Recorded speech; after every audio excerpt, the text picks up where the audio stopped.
घटना पहाड़कट्टा थाना क्षेत्र स्थित पनासी पंचायत के रत्नपुर हाई स्कूल के निकट स्थित दरगाह की है। हालांकि किसी भी पक्ष की ओर से थाने में शिकायत नहीं की गई है। अमित शाह ने गोपालगंज में यह कहा कि एक और 5 साल का मौका एनडीए की सरकार को दीजिए, हम बिहार को हमेशा के लिए बाढ़ से मुक्त करने का काम करेंगे। इसी पर लालू तेजस्वी ने निशाना साधा है। घटना के बारे में पति ने ही पुलिस को सूचना दी। मौके से एक सुसाइड नोट भी मिला है। सुसाइड नोट में किसी पर कोई आरोप नहीं लगाया गया है। घटना मुफस्सिल थाना क्षेत्र के नेहुटी गांव की है। जिला पदाधिकारी श्रीकांत शास्त्री ने कहा कि परिजनों को आपदा राहत कोष से 4 लाख का मुआवजा तुरंत दिया जाएगा। फरार कैदी सिवान के गोरिया कोठी का रहने वाला है। चोरी छिनतई के मामले में उसे कुछ दिन पहले मंडल कारा लाया गया था। इस संबंध में जेल की ओर से थाने में आवेदन दिया गया है।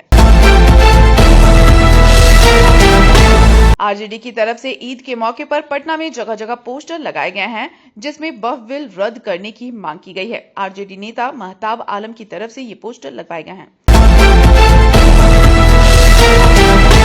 सीएम नीतीश कुमार ने कहा कि मुझसे 2 बार गलती हो गई, लेकिन अब कभी नहीं होगी। इस पर अब केसी त्यागी और बीजेपी सांसद प्रवीण खंडेलवाल की प्रतिक्रिया आई है।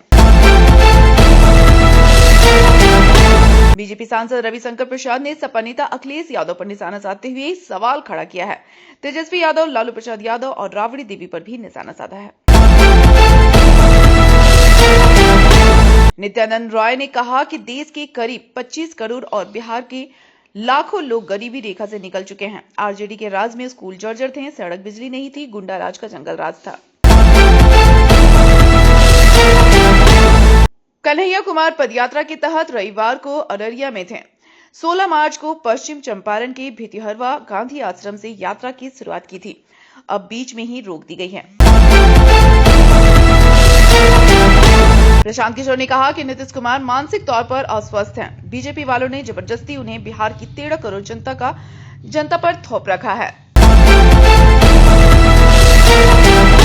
गुलाम गौज ने मीडिया से कहा कि हम सबसे मिलते रहते हैं। ईद आपसी सौहार्द और भाईचारे का संदेश देता है।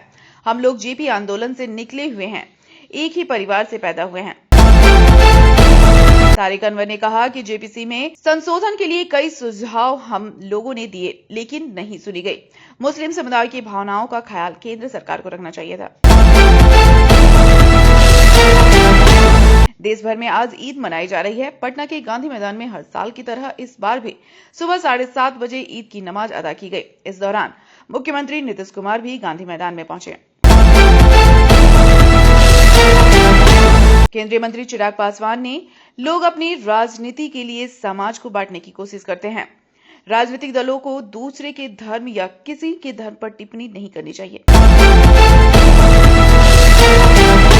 बिहार के मुख्यमंत्री नीतीश कुमार ने देश और प्रदेशवासियों को ईद की शुभकामनाएं दी हैं। तेजस्वी यादव ने कहा कि खुदा हम सब पर रहमतों की बारिश करे।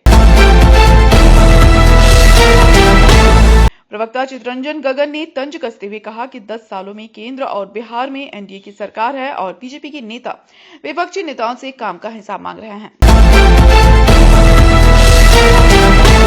बीजेपी नेता शहनवाज हुसैन ने केंद्रीय गृह मंत्री अमित शाह के बिहार दौरे को सफल बताया है। साथ ही उन्होंने दावा किया है कि इस बार भी प्रचंड बहुमत के साथ बिहार में एनडीए की सरकार बनेगी। मुख्यमंत्री ने कहा कि भारत एक महान देश है। यहाँ विभिन्न धर्मों, संप्रदायों एवं धर्मावलंबियों के बीच पारस्परिक सौहार्द, प्रेम और सहिष्णुता बेमिसाल है। चिराग पासवान ने महागठबंधन पर बड़ी भविष्यवाणी कर दी है और कहा कि वह पुराने दिनों को याद कर मुझे नहीं लगता है कि गठबंधन में सब कुछ ठीक होने वाला है।